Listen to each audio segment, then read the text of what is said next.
Bab 154, Inkuisisi, 3. Jangan lupa like dan subscribe, agar kami makin semangat upload lebih banyak. Grrrk. Suara yang jauh lebih keras dari semua suara yang terdengar sebelumnya muncul dari dalam topeng Hemoria. Matanya telah berubah menjadi warna merah yang jauh lebih dalam daripada awalnya, bukan hanya merah darah, rasanya seperti ada sesuatu yang terbakar di dalam diri mereka.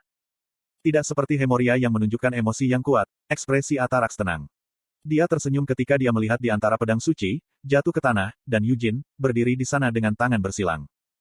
Petik 2. Berpura-pura setia, katamu. Haha, Tuan Yujin, Anda mungkin satu-satunya orang yang berani mengatakan hal seperti itu kepada penyelidik Maleficarum, kata Atarax dengan takjub. Yujin membalas, aku juga satu-satunya yang diakui oleh pedang suci sebagai tuannya. Atarax berusaha membela diri, saya hanya mencoba mempertimbangkan semua kemungkinan. Bukankah kamu yang mengatakan sebelumnya bahwa tidak mungkin aku, Master Pedang Suci, akan dirusak oleh ilmu hitam? Yujin mengingatkannya. Membiarkan Hector melarikan diri adalah masalah yang berbeda dari dirusak oleh ilmu hitam, bantah Atarax. Jika kita terus bola-balik seperti ini, itu tidak akan pernah berakhir. Apakah Anda mencoba memaksa saya untuk membuat pengakuan? Yujin bertanya dengan seringai sambil memelototi Atarax. Rasanya bagi saya seperti Anda berpikir bahwa Anda telah menggigit ekor tangkapan besar, dan sekarang Anda berlari ke depan untuk menariknya. Tidak mungkin itu terjadi, Atarax membantah tuduhan itu sambil mundur dengan mengangkat bahu. Untuk saat ini, aku hanya akan memilih untuk menerimanya. Saya akan melakukan yang terbaik untuk memiliki keyakinan bahwa pelarian Hector Leonhardt benar-benar tidak ada hubungannya dengan Anda, Sir Yujin. Faktanya, jika Anda ingin membuktikan ketidakbersalahan Anda dengan pasti, ada. Kamu ingin menggunakan pengakuan satu pada saya, kan? Yujin menyela. Apakah kamu sudah menyadarinya? Yang saya tahu adalah metode interogasi yang kejam yang mencabik-cabik pikiran korban. Haha, Atarax tertawa. Tidak perlu khawatir tentang bahaya itu. Karena ahli dari Maleficarum lebih baik dari siapapun di kerajaan suci dalam hal interogasi. Bukannya kami bermaksud menggali terlalu dalam, kami hanya menginginkan kebenaran dari apa yang terjadi 5 hari yang lalu, jadi seharusnya tidak ada efek samping dari penyelidikan. Apakah kamu sudah lupa apa yang baru saja aku katakan?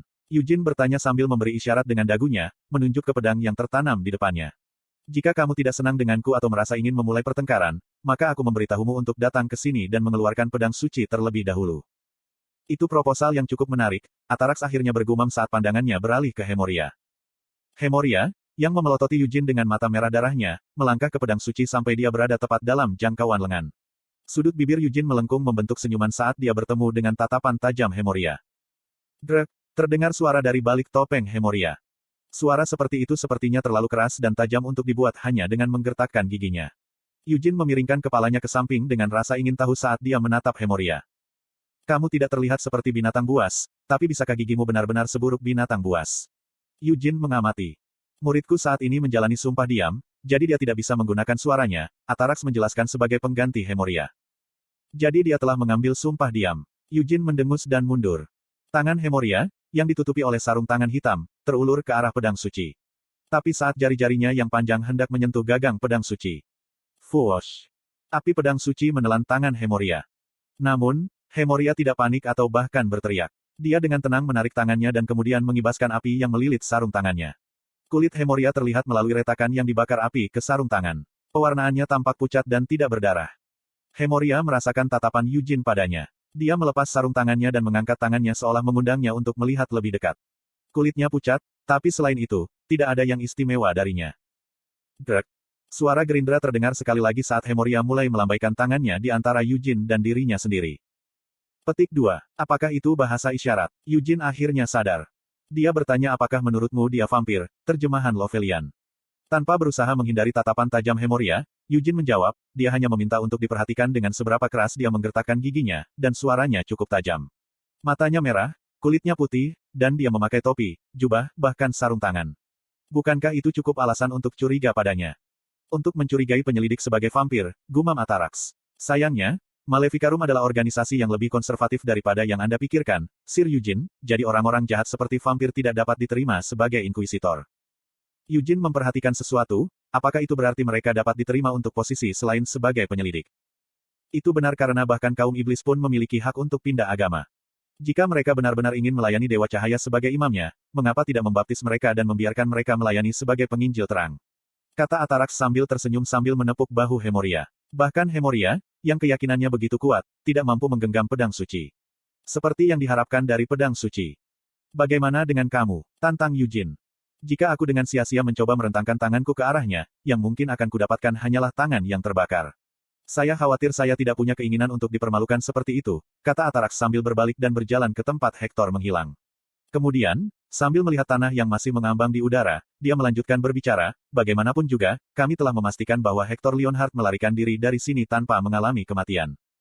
Teleportasi jarak jauh seperti itu. Hanya Arquizard yang mampu melakukan hal seperti itu, Lovelian menimpali dengan mata menyipit. Untuk melakukan blink, Anda perlu menghitung koordinat titik kedatangan dalam bidang pandang Anda dan melompat ke sana. Selama Anda dapat melakukan perhitungan tersebut secara akurat, blink bukanlah mantra yang terlalu sulit atau rumit. Namun, teleportasi jarak jauh adalah masalah yang sama sekali berbeda. Atarax sedikit mengoreksinya, ini adalah lengkungan yang menghubungkan gerbang di kedua sisi teleportasi. Ini sedikit berbeda dari mantra teleportasi.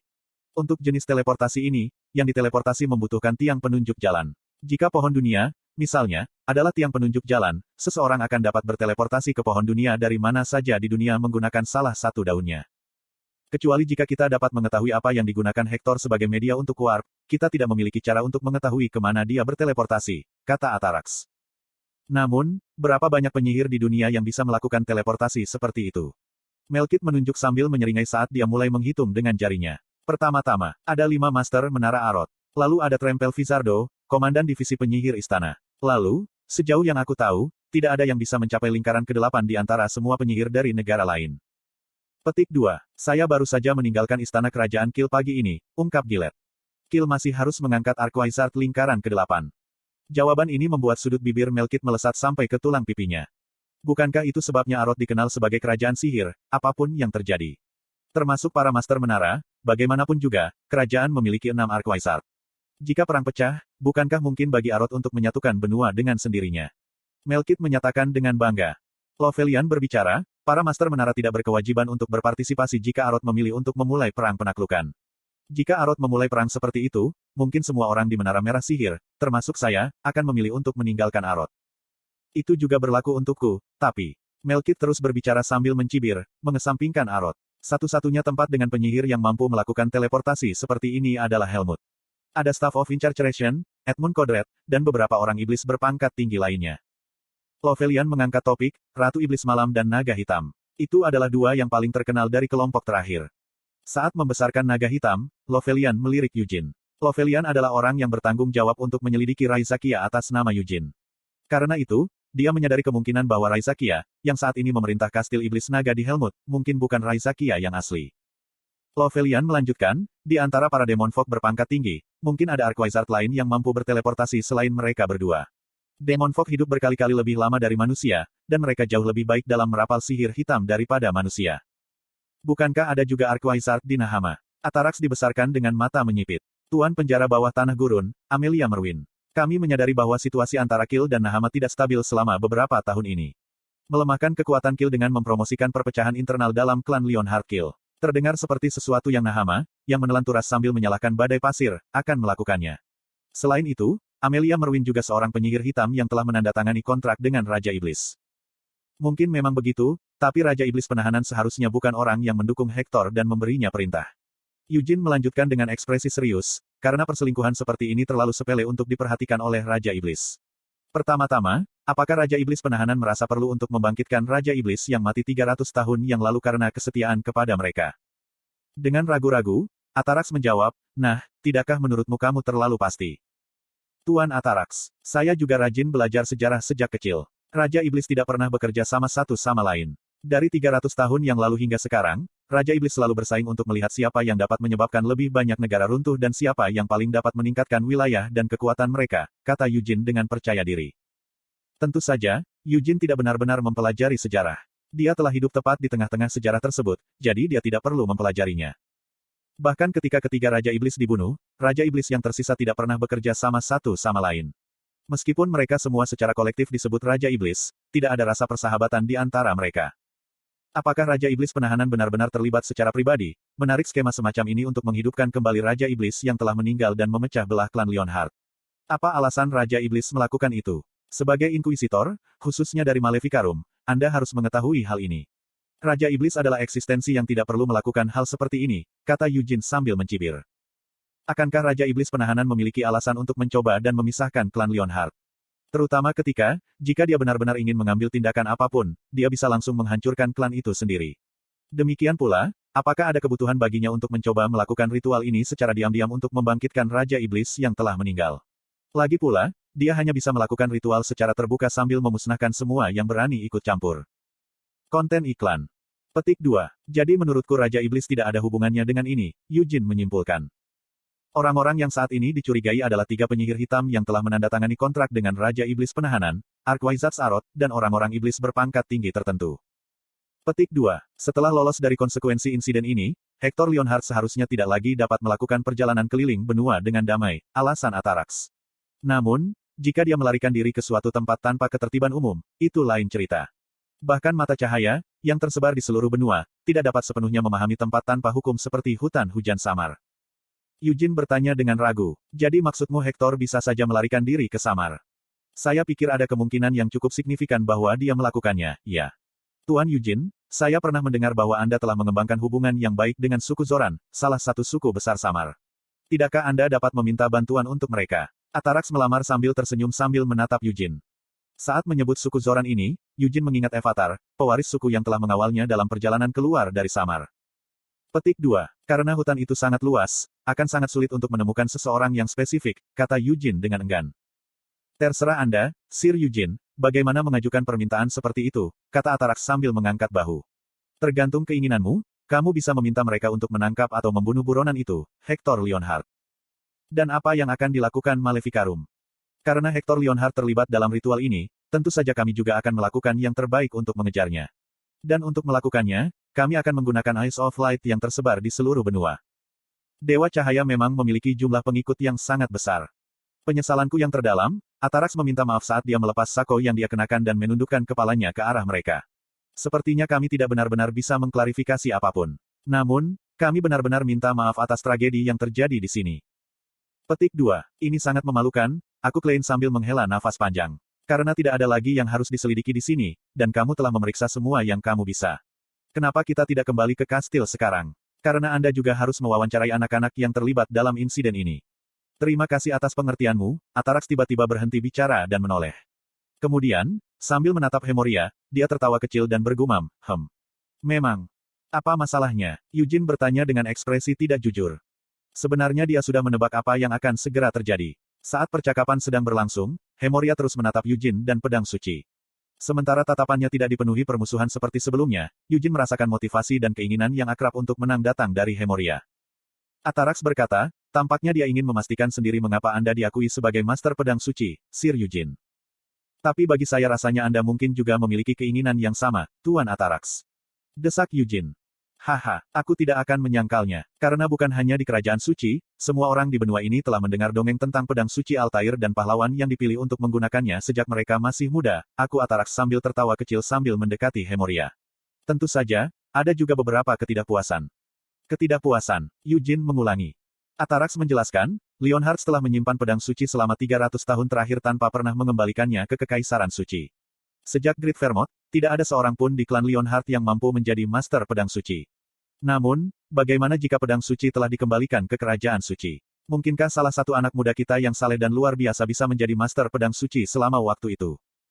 Itu mungkin saja terjadi, tapi saya tidak berpikir bahwa anak muda yang saleh dan luar biasa itu adalah Anda, kata Eugene sambil menyeringai sambil memiringkan kepalanya.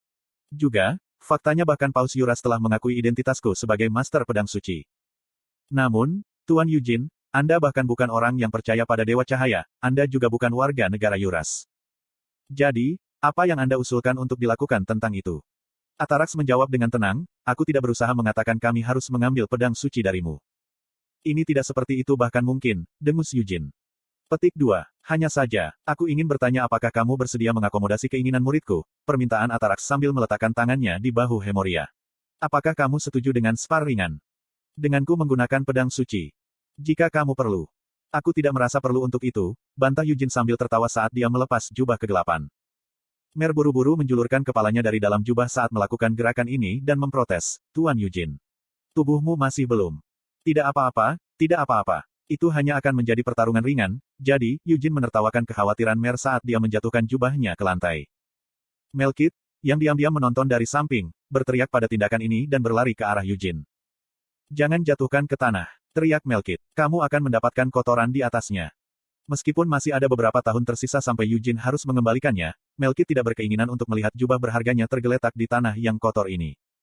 Mengabaikan Melkit, Eugene bertanya kepada Atarax, bagaimana dengan senjata? Atarax menjawab, Hemoria tidak menggunakan senjata tertentu. Aha, jadi seluruh tubuhnya adalah senjata atau hal klise seperti itu. Baiklah kalau begitu. Sepertinya kamu sudah melatihnya dengan baik, Eugene menilai. Tolong jangan terlalu meremehkan muridku, Atarax memperingatkannya.